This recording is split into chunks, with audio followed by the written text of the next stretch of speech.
So hey guys, once again welcome back to my channel. I hope you guys are doing fine, and the time is very difficult right now. The whole world is suffering from the second wave of COVID, especially India, where the situation is not so good. So I hope you guys are doing fine. Take care of your family. So बहुत लोग सोच रहे होंगे कि why did I not upload videos for so many days? So इसका reason है कि initially I did not upload because I had my professional exams of third year, and now which have been completed. I cleared them and now I am in final year, and final year and the last year of MBBS. And also second thing is that after my exams got over, a few days after that my parents got COVID positive. So it was a very difficult time for my family, for me, as both of my parents were COVID positive, but thanks to God that things went fine and they recovered at home. So today I am making this video to make you guys understand that how to treat COVID at home, and if you are in home isolation, what are the things you can practice for a better recovery in COVID. So if you like the video, then subscribe to the channel, like it, share the video. The first thing that one should take care is that अगर आपको symptoms आते हैं तो अपनी दवाइयाँ घर पे basic जो मेडिसिन हैं उनको लेना स्टार्ट कर दीजिए. Do not wait for the test to come positive. As soon as you get the symptoms, go for the test, get the test done, but before the report comes, then start taking your medicines, because आज के time पे ये इतना बड़ा pandemic हो चुका है कि कोई भी फीवर, कोई भी सिम्टम, सबसे पहले आपको कोविड रूल आउट करना है, उसके बाद ही अदर ड्यूटीज़ पे जाना है. तो सबसे पहले बहुत लोगों को ये नहीं पता होता है कि इसके करेक्टली सिम्टम्स क्या क्या हैं. तो पहले तो कुछ फिक्स सिम्टम्स होते थे जो कि होते थे कोविड के, बट अब जो है अब काफ़ी वेरिएबल सिम्टम्स आ रहे हैं, बिकॉज जो नए नए वेरिएंट्स आ रहे हैं कोविड के, उसकी वजह से अलग अलग प्रेजेंटेशन है हर पेशेंट में. तो जो बेसिक सिम्टम्स हैं वो हैं आपको फीवर आना, कफ होना यानी खांसी होना, ज़ुकाम होना, रनी नोज़ जिसको हम बोलते हैं, हेडेक होना, बॉडी एक होना, जॉइंट्स में पेन होना, और जो अब नया कोविड वायरस आ रहा है उसके अंदर जो नए सिम्टम्स हैं वो हैं आपकी आँखों में जलन होना, आँखों में से पानी निकलना, स्किन पे रैशेस हो जाना जिसको हम चकत्ते बोलते हैं, चकत्ते हो जाना स्किन पे, या फिर जो है आपका टेस्ट एंड स्मेल का लॉस हो जाना. तो ये सारे सिम्टम्स अगर आपको आ रहे हैं तो आप तुरंत अपना कोविड टेस्ट करवाइए, एंड अगर रिपोर्ट आने में देरी हो रही है तो आप तुरंत अपनी मेडिसिन शुरू कर दीजिए, क्योंकि जितनी जल्दी आप मेडिसिन स्टार्ट करेंगे उतनी जल्दी ही आप कोविड को हरा पाएंगे. एंड वन मोर थिंग कि बहुत लोगों को लगता है अगर कोविड हो गया है तो बहुत सारे लोगों को साइकोलॉजिकली बहुत ज़्यादा स्ट्रेस हो जाता है कि शायद अब तो बहुत ज़्यादा ख़राब कुछ हो जाएगा, लेकिन आप लोग पॉजिटिव रहिए. ऐसे बहुत सारे लोग हैं जिनको किसी भी चीज़ की सीरियस चीज़ की ज़रूरत नहीं पड़ रही है, और उसको 75 to 80% लोग ऐसे हैं जो घर पे ही अपने आप रिकवर हो रहे हैं, जो कि बेसिक मेडिसिन ले रहे हैं उसके साथ में. तो कुछ परसेंटेज ऐसी होती है जिनको शायद ज़्यादा कोमॉर्बिडिटीज़ हैं, लाइक शुगर है, अनकंट्रोल्ड हाइपरटेंशन है, या कोई स्टीरॉयड थेरेपी पे है शुरू से, या कोई कैंसर के पेशेंट्स हैं. उन लोगों को थोड़ा सा रिस्क है कि सीवियर डिजीज़ हो सकती है, लेकिन अगर आप लोग हेल्दी हैं, कोई खास ऐसी कोमॉर्बिडिटी नहीं है, एंड यंग हैं, and even the Elder patients also, तो इतनी कोई घबराने की बात नहीं है.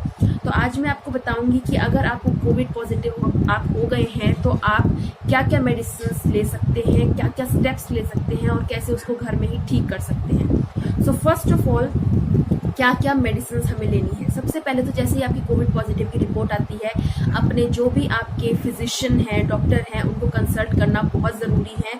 सेल्फ मेडिकेशन ना करें किसी भी दवाई की, क्योंकि बहुत सारी व्हाट्सएप पे या कहीं पे कुछ मेडिसिन ऐसे सर्कुलेट होती रहती हैं कि ये लीजिए, बट आप ऐसे बिना पूछे डॉक्टर से मत लीजिए. पेशेंट टू पेशेंट कई बार कोमॉर्बिडिटीज़ हैं तो वो कोई मेडिसिन ऐड या सब्ट्रैक्ट उसमें से कर सकते हैं, लेकिन जो बेसिक मेडिसिन हैं उसमें आपका जिंक हो गया, विटामिन सी हो गया, विटामिन डी हो गया, मल्टीविटामिन की टैबलेट्स हो गई, ये तो लेनी ही है, ये आपकी इम्यूनिटी बूस्ट करते हैं। तो अगर मैं आपको एक नेचुरल तरीका बताऊं जो कि काफ़ी ज़्यादा हेल्पफुल होता है, वो होता है गिलोय की स्टेम। अगर आपके घर पे या आपके आसपास कहीं पे गिलोय एक प्लांट होता है, उसकी अगर स्टेम मिल जाए तो आप उसको काढ़ा बना के या फिर पानी में उबाल के उसका जो रस होता है वो भी पी सकते हैं। वो काफ़ी ज़्यादा हेल्पफुल होता है फीवर में भी एंड अदरवाइज भी। एंड उसके बाद जो है आप डॉक्टर से कंसल्ट करें, बेसिक मेडिसिन स्टार्ट करें। उसके अंदर डॉक्टर आपको 1-2 एंटीबायोटिक भी ऐड करेंगे, तो वो अकॉर्डिंगली डॉक्टर अपने हिसाब से ऐड करेंगे। ऑल्सो आप लोग दिन में कम से कम 2 से 3 बार स्टीम ज़रूर लें, काढ़ा 1 या 2 बार ज़रूर पिए। एंड गर्म पानी, थोड़ा सा जो ल्यूकवार्म वाटर होता है, ज़्यादा गर्म भी नहीं, तो वो भी पिए, वो काफ़ी ज़्यादा हेल्पफुल होता है। एंड जितने ज़्यादा फ्रूट्स खा सकते हैं उतने फ्रूट्स खाइए। जितने ज़्यादा फ्रूट्स खाएंगे वो आपकी इम्यूनिटी को और बूस्ट करेगा, एंटीऑक्सीडेंट्स की तरह काम करेगा। तो सारे फ्रूट्स खाने बहुत ज़रूरी हैं। एंड उसके अलावा ये सारी आपको बेसिक मेडिसिन लेनी है। उसके अलावा जो है कुछ लोग डॉक्टर्स जो होते हैं टेस्ट बताते हैं, जो कि आप डे 3, 6, 9 एंड 12 पे करवाने होते हैं ब्लड टेस्ट। वो आपको कोविड के मार्कर्स के टेस्ट होते हैं, जैसे आपने सुना होगा बहुत लोग CRP, डी डाइमर, इनके टेस्ट करवा रहे हैं। तो ये कोविड मार्कर्स के टेस्ट होते हैं, जिसको मैं अपनी नेक्स्ट वीडियो में कवर करूंगी कि ये कैसे कैसे करवाने होते हैं और इनकी वैल्यूज़ को कैसे इंटरप्रेट करना होता है और उसकी वजह से मेडिसिन कैसे चेंज होती हैं।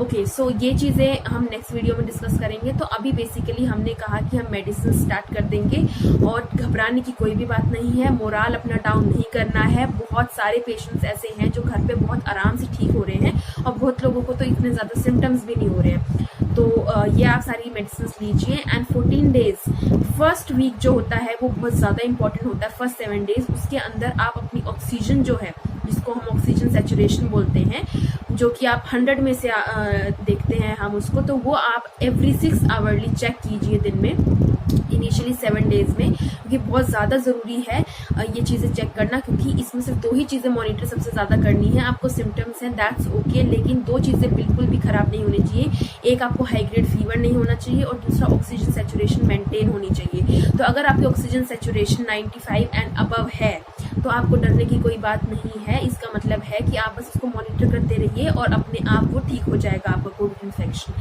सेकेंड थिंग ये है कि अगर आपका टेम्परेचर है उसको मॉनिटर करिए, एवरी 6 आवर्स उसको भी मॉनिटर कीजिए और उसके अंदर भी आपको पता चल जाएगा कि हाई ग्रेड फीवर तो नहीं है। अगर हाई ग्रेड फीवर है तो फिर हम स्पॉन्जिंग करवाते हैं, कोल्ड स्पॉन्जिंग जिसको हम बोलते हैं, पानी की जो पट्टियाँ हम माथे पे रखते हैं उस चीज़ को, ठीक है। और अगर आपको फीवर है तो इनिशियली उस टाइम पे थोड़ा सा बेदिंग अवॉइड कीजिए।